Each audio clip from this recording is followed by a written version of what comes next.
All right, good? We're good, when you're ready. All right. There are so many things in the world that we have yet to discover. But for the most part, I feel like we have a pretty good understanding of everything around us. On the Earth's surface, I feel like we've discovered almost everything that there is to discover. We look around the room. Everything in this room, somebody has done research on to figure out how it works.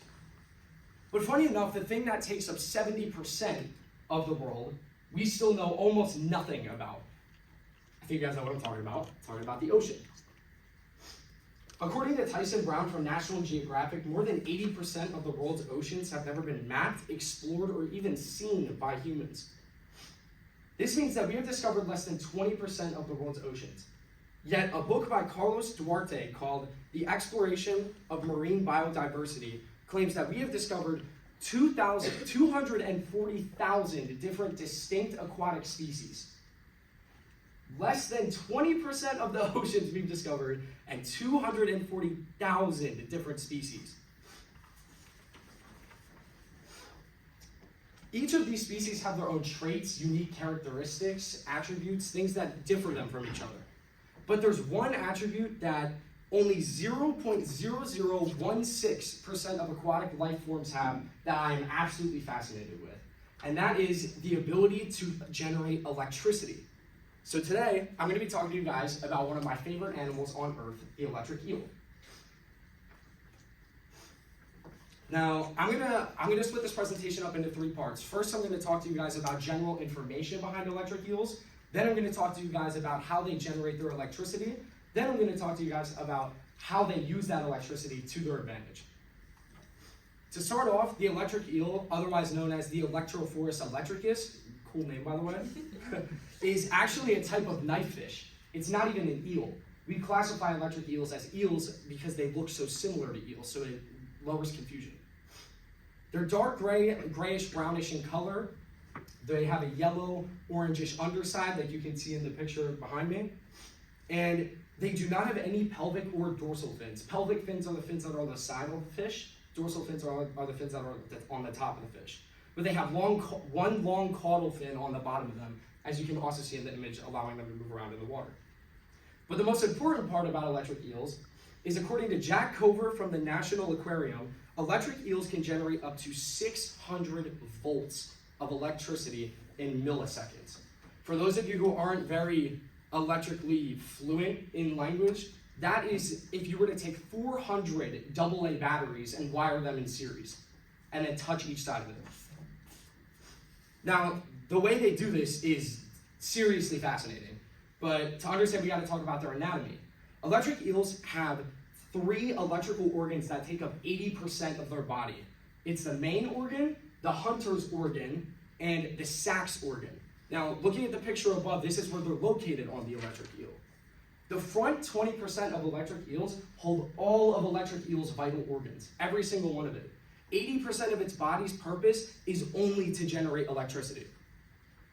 Now, these 3 organs are filled with hundreds to thousands of disc-shaped cells called electrocytes. Not to get confused with electrolytes. I know they sound familiar, but they're electrocytes. Now, electrocytes look like the following. These hundreds to thousands of electrocytes are stacked on top of each other like they are in this image. Normally, electrocytes in their base form pump out potassium and sodium ions. Pumping out potassium and sodium ions keeps a positive charge on the outside of the electrocyte and a negative charge on the inside of the electrocyte, keeping it electrically stable. This means that there's no difference in electricity anywhere on the eel's body, it's only in its cells. But where the magic happens with electric eels are at the bottom here, where this little branch is. That represents the eel's nerve system. The eel's nervous system communicates with every single electrocyte in its body. And when electrocytes receive a nerve signal from the eel's brain, following happens. These ion gates, which are these little circles with the empty holes in it, open up when it receives a nerve signal, allowing those positive ions on the outside to rush back into the cell. These positive ions rushing back into the electrocyte cell causes confusion between the positive charges and negative charges inside of the cell, causing them to split, making the electrocyte one side negatively charged and one side positively charged, essentially creating a biological battery. Now, according to Angel Caputi, from Senior Scientist of Biological Research at Clement Estable Institute in Uruguay, she discovered that a single electrocyte carries about 100 millivolts of electricity. That is barely nothing and can pretty much provide no use at all. But at the bottom here, the image right here, this is showing the eel's nerve system. The magic with the eel's nerve system is that every single nerve system is wired. When the electric eel's brain sends out nerve signals to every single electrocyte, the magic is that they all arrive at each electrocyte at the exact same time. When an electrocyte receives a nerve signal from the eel's brain, it only charges that electrocyte for around 2 milliseconds. So if these electrocytes were receiving this charge at random intervals, the eel would just be gaining 100 millivolts here and 100 millivolts there. But the way its nerve system is built is when it sends out these signals, they hit every single electrocyte at the exact same time, causing every single one of these little batteries to stack on top of each other, and making that 100 millivolts turn into 600 volts of electricity. Now, using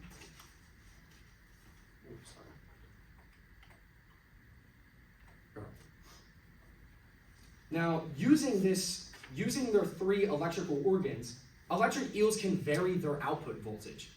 So usually, electric eels do one of 2 voltages. They do a large voltage or they do a small voltage, and they each have their own uses and distinct traits. So large discharges. Large discharges range from 400 to 600 volts, and they come from the main organ and the hunter's organ, which if you guys remember from the picture are the biggest organs in the electric eel. Because of their sheer size, they can generate more electricity. These are used for defense and for hunting mechanisms. If they're being hunted, they can send out a 600 volt shock to scare away their predators, or when they use it for hunting, they produce powerful electrical pulses in quick succession, making their prey immobile from muscle spasms. Electrical eels lack an upper layer of teeth, so they have to swallow all of their prey. Being able to make their prey sit still and not be able to move makes it so that they can survive and much easier to swallow their prey. Now, small electrical discharges are what's like really cool about electric eels. Small electrical discharges range from 8 to 12 volts, and it's used for communication. Electrical eels have extremely bad eyesight. They can barely see by themselves. And also, most of the time, electric eels are found in murky river water. So, using these small electric charges, they're able to see the environment around them. They use it for navigation, and their whole entire body is covered with receptors called tuberous receptors. These tuberous receptors can read electrical signals around them. When the electric eel sends out these small shocks of electrical signals, they'll bounce off of large objects, animals around them, anything, and it'll come back to their skin and they're able to read it. It's basically like they have their own built-in sonar technology. Now,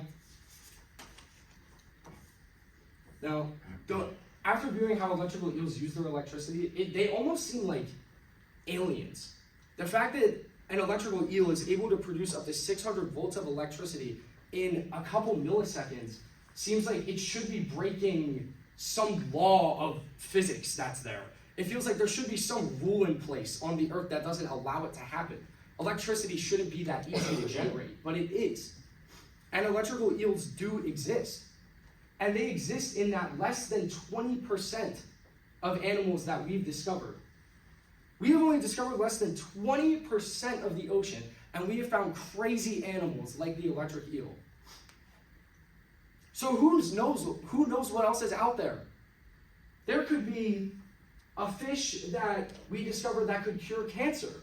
There could be a fish that produces a fuel strong enough to launch a rocket to Mars and back 6 times. But we'll never know what's out there until we get out there and we start exploring the oceans more.